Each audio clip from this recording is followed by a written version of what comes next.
Hi ಸ್ನೇಹಿತರೆ, ಎಲ್ಲರಿಗೂ ನಮಸ್ಕಾರ. ನಾನು ನಿಮ್ಮ ಕಾವ್ಯ. ಸೊ ಇವತ್ತು ಮತ್ತೊಂದು ಹೊಸ ಪ್ರೊಫೈಲ್ ಜೊತೆಗೆ ನಾನು ನಿಮ್ಮ ಮುಂದೆ ಬಂದಿದ್ದೇನೆ. ಪ್ರೊಫೈಲ್ ತುಂಬಾನೇ ಚೆನ್ನಾಗಿದೆ, ನಿಮಗೂ ಕೂಡ ಇಷ್ಟ ಆಗುತ್ತೆ ಅಂತ ಅನ್ಕೊಂಡಿದ್ದೇನೆ. ಇವರ ವೈಯಕ್ತಿಕ ಪರಿಚಯ ಬಂದು ಹೆಸರು ಅನುಪಮ ಗೌಡ, ಊರು ಹಾಸನ, ವಯಸ್ಸು 36 ವರ್ಷ ತುಂಬಿದೆ.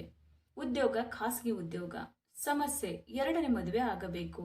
ಆಸ್ತಿ 5 ಎಕರೆ ತೋಟವಿದೆ. ಹವ್ಯಾಸ ಸುಖ ನೋಡುವುದು. ಎತ್ತರ 5.4 ಅಡಿ ಎತ್ತರ. ಹಾಗೇನೆ ಸ್ನೇಹಿತರೆ, ಇವರ ಹತ್ತಿರ ಇರುವ 2013 ಮಾರುತಿ ಸುಜುಕಿ ಎರ್ಟಿಗಾ ವಿಡಿಐ ಕಾರಿನ ಫುಲ್ ರಿವ್ಯೂ ಕೊಟ್ಟಿದ್ದಾರೆ. ಇದರ ಬಗ್ಗೆನೂ ಸಂಪೂರ್ಣವಾದ ಡೀಟೇಲ್ಸ್ ಕೊಡ್ತಾ ಹೋಗ್ತೀನಿ, ಸ್ಕಿಪ್ ಮಾಡದೆ ಕೊನೆ ತನಕ ನೋಡಿ. ಹುಡುಗನ ಗುಣಗಳು ಹೀಗಿರಬೇಕು: ನಮ್ಮ ಮನೆಯಲ್ಲಿ ವಾಸ ಮಾಡುವಂತಹ ವ್ಯಕ್ತಿ ಇರಲಿ, ಹೇಳಿದಂತೆ ಕೇಳಿಕೊಂಡು ಮನೆ ಕೆಲಸದಲ್ಲಿ ಸಹಾಯ ಮಾಡಬೇಕು, ತೋಟ ನೋಡಿಕೊಳ್ಳುವುದು ನಿಮ್ಮದೇ ಜವಾಬ್ದಾರಿ ಆಗಿರುತ್ತೆ, ನಮ್ಮ ತಂದೆ ತಾಯಿಯ ಮನಸ್ಸು ಗೆಲ್ಲಬೇಕು, ಆಮೇಲೆ ಮದುವೆಯ ಬಗ್ಗೆ ವಿಚಾರ ಮಾಡಲು ಆಗುತ್ತೆ. ಓಕೆನಾ? ನಿಮ್ಮ ಹಿಂದಿನ ಬದುಕಿನ ಬಗ್ಗೆ ಸಂಪೂರ್ಣ ಮಾಹಿತಿ ನೀಡಬೇಕು. ಮೊದಲು ಸ್ನೇಹಿತರಾಗಿ, ಆಮೇಲೆ ಸಂಗಾತಿಯಾಗಿ. ನಿಮಗೆ ಸಿಗುವ ಸವಲತ್ತುಗಳು: ಮನೆ ಅಳಿಯನಿಗಿಂತ ಮಗನಾಗಿ ಬಾಳಲು ಅವಕಾಶ. ನಾನು ಒಬ್ಬಳೇ ಮಗಳು, ನನ್ನ ಆಸ್ತಿಯಲ್ಲಿ ಸಮಪಾಲು ನಿಮ್ಮದು. ವ್ಯಾಪಾರ ಮಾಡಲು ಹಣದ ನೆರವು ನೀಡುತ್ತೇನೆ. ಆಸೆಗಳನ್ನು ಪೂರೈಸಿಕೊಳ್ಳಲು ಒಳ್ಳೆಯ ಅವಕಾಶ ಆಗಿದೆ. ನಿಮ್ಮ ಬಯಕೆಗಳನ್ನ ಪೂರೈಸಲು ಸದಾ ಸಿದ್ಧಳಾಗಿರುತ್ತೇನೆ. ಜೀವನದಲ್ಲಿ ತುಂಬಾನೇ ನೊಂದಿದ್ದೇನೆ. ಪ್ರೀತಿ ವಿಶ್ವಾಸದಿಂದ ನನ್ನ ಜೊತೆ ಬಾಳಿದ್ದರೆ ಸಾಕು. ಬೇಗ ಕಮೆಂಟ್ ಮಾಡಿ ತಿಳಿಸಿ.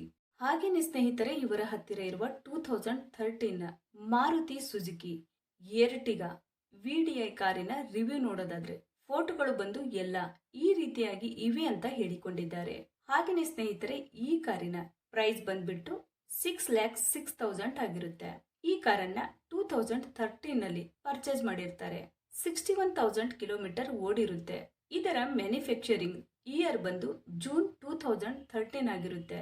ಫ್ಯೂಲ್ ಟೈಪ್ ಡೀಸೆಲ್ ಆಗಿರುತ್ತೆ. ಟ್ರಾನ್ಸ್ಮಿಷನ್ ಎಲ್ಲ ಕೂಡ ಆಲ್ಮೋಸ್ಟ್ ಮ್ಯಾನ್ಯುವಲ್ ಆಗಿರುತ್ತೆ.